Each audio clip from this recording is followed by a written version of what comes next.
Suprabhaat, that means good morning in Hindi. One of the things that I wanted to get to now, it's the start of the educational, so called educational year, is that a young teenager really needs to have that independent learning. So it kind of goes back to the foundational respects. If I guess white cuckoo is using their official government badge and position to follow an author around. Let's just say it's me. And they go into and invade the privacy of the homes and they put things in the food and water. It doesn't really, it might help the wacko feel better about himself or herself, but it doesn't really address the foundational question, which is if you are using official government badge resources to take in your warped mindset revenge on an unpublished author and at the same time lie in other people's ears saying that the government won.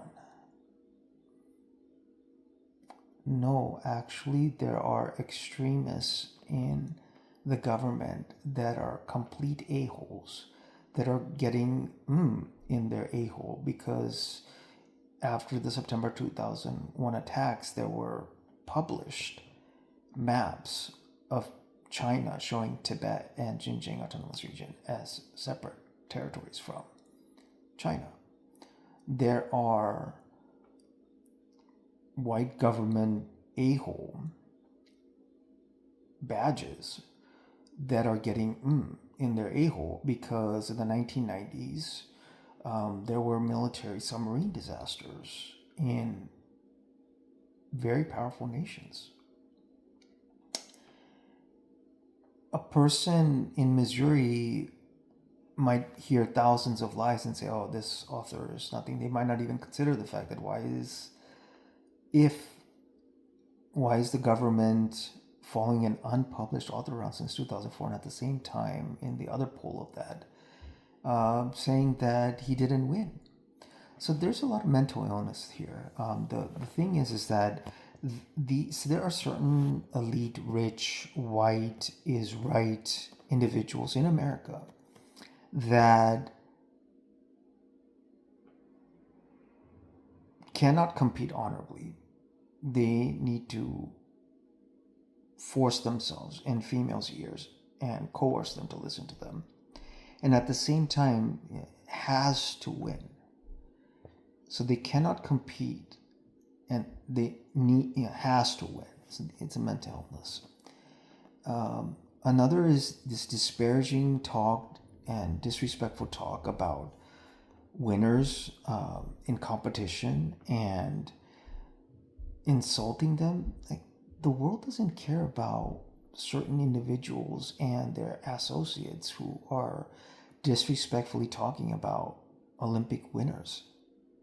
And they basically are saying that if they cannot lead the world of creating Barbie dolls forced now in the 2020s, I guess 2020s, and or raped females, then they're going to want to be separate from the rest of the world in terms of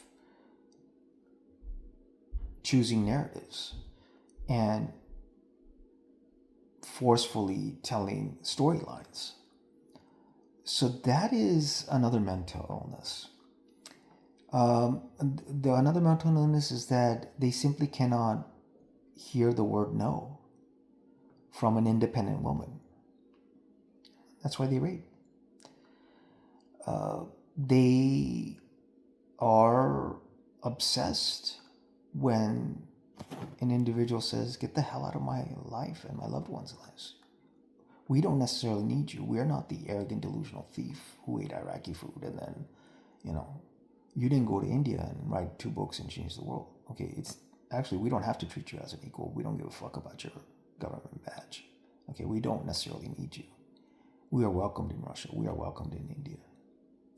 And it is you that is forcing us to be here. So that's my independent thought. Another is that the core foundation of living in society is respect. Because when you don't respect the other person, then you're going to kill them. That's just the way it is. And disparaging talk, disrespectful talk, territory separate maps, and these are things that are reflective in the mirror of, I think, there are extremists in official positions that are suffering from mental illnesses.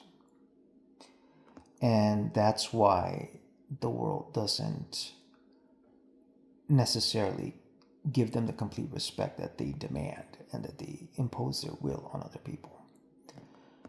So I think much respect to people that fight every day for an independent life and for their loved ones. It's needed.